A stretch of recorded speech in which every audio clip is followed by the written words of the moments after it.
વાત કરેલી ત્યારે હું સ્પષ્ટતા કરવા માગું છું। ત્યારે એમને કીધેલું કે લોકસભાની ચૂંટણી વખતે લોકસભાના ઉમેદવાર દ્વારા તેમને ચોરવાડ શહેરની જિમ્મેદારી સોંપેલી અને ત્યાં ચોરવાડ શહેરમાં કોંગ્રેસની નગરપાલિકા છે, પણ જિલ્લા પ્રમુખને એ ખ્યાલ નથી કે અહીં 1.5 વર્ષથી વહીવટદાર શાસન ચાલી રહ્યું છે। ટોટલ પૂરા ગુજરાતમાં 6000ની ઉપર ગ્રામ પંચાયતમાં ચૂંટણી નથી થઈ, 80થી ઉપર નગરપાલિકામાં નથી થઈ, 13 જેટલી તાલુકા પંચાયતમાં નથી થઈ ચૂંટણી। એટલે અહીંયા પ્રમુખને એ પણ ખબર નથી, એક જિમ્મેદાર પ્રમુખ છે, કોઈ પુરાવા વગરના ખોટી રીતે મારી પર આક્ષેપ લગાવી રહ્યા છે। એના માટે સ્પષ્ટ પુરાવા જોઈએ, કારણ કે હું એટલે કહું છું કે અહીંયા વહીવટદાર શાસન 1.5 વર્ષથી ચોરવાડ નગરપાલિકામાં ચાલી રહ્યું છે અને વહીવટદાર શાસન ચાલી રહ્યું છે ત્યારે કોઈ પુરાવા વગર મારા રાજકીય હરીફોના ઈશારે આ એક પછી એક લોકો દ્વારા મને બદનામ કરવા માટેનો પ્રયત્ન કરી રહ્યો છે। હજી પણ મારા રાજકીય હરીફો દ્વારા આવતા દિવસોમાં પણ આ ધંધા કરવાના છે અને એમના આ કામના કારણે ક્યારેય ધારાસભ્ય બની નથી શક્યા।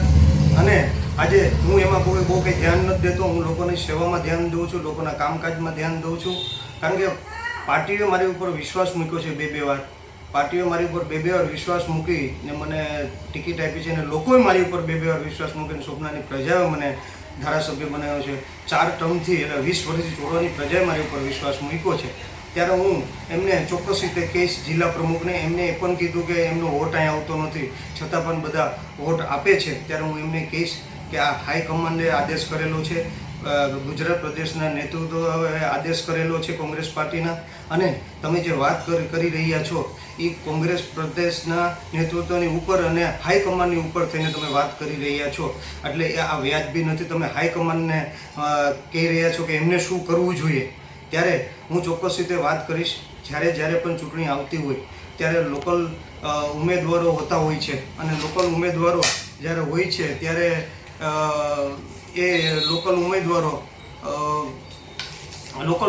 હોય છે ત્યારે લોકલ ઉમેદવાર જ્યારે લોકસભાની ચૂંટણીમાં લોકલ ઉમેદવાર સુપાસીના હતા અને લોકલ ઉમેદવાર સુપાસીના હતા, એમાં 1850નું મતદાન થયું હતું, એમાં 1604 કોંગ્રેસ પાર્ટીને મત મળ્યા હતા અને 208 બીજેપીને મત મળ્યા હતા। એ ઓછા એટલે મળ્યા કે ત્યાંના લોકલ ઉમેદવાર હતા, એમ ચોરવાડના ઉમેદવાર ત્યાંના લોકલના હતા, એટલે 1950 મત મળ્યા અને બાકીના મત ભારતીય જનતા પાર્ટીને મળ્યા, એટલે લોકલ ઉમેદવારના કારણે આ હોતું હોય છે। ત્યારે હું બીજી વાત એમને કહીશ કે 2022ની ચૂંટણીમાં જિલ્લા પ્રમુખને કહેવા માગું છું કે 2022ની ચૂંટણીમાં એમના ગામ મંડોળમાં 874 મત ટોટલ પડેલા હતા, એમાં 508 મત બીજેપીને મળેલા હતા અને 70 મત આપને મળેલા હતા અને 215 મત જ કોંગ્રેસને મળેલા હતા। તો હું એમ કહી શકું કે તમે ભાજપ સાથે કામ કર્યું છે, ભાજપના ઈશારે કામ કર્યું છે।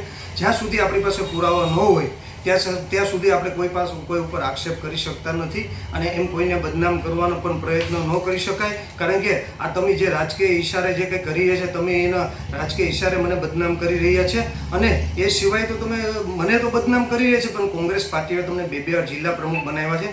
તમે કોંગ્રેસ પાર્ટીને પણ સલાહ દઈ રહ્યા છે અને કોંગ્રેસ પાર્ટીને પણ બદનામ કરી રહ્યા છે અને જે વસ્તુઓ જે પુરાવા વગરની એક વસ્તુ નથી, જે તમે વાત કરી એ પણ જે ખોટી વાત કરેલી છે કે ચોરવાડ નગરપાલિકામાં કોંગ્રેસ શાસિત, તમને જિલ્લા પ્રમુખ તરીકે એ પણ ખ્યાલ નથી કે કોંગ્રેસ શાસિત ચોરવાડમાં અત્યારે નગરપાલિકા નથી, વહીવટદાર શાસન છે, એટલે પુરાવા વગર વાત ન કરાય। એટલે ફરી કહું છું કે તમે મને બદનામ કરી રહ્યા છો બીજાના રાજકીય ઈશારે અને તમને કોંગ્રેસ પાર્ટીએ બે વાર જિલ્લા પ્રમુખ બનાવ્યા છે, તમે કોંગ્રેસ પાર્ટીને પણ બદનામ કરી રહ્યા છો।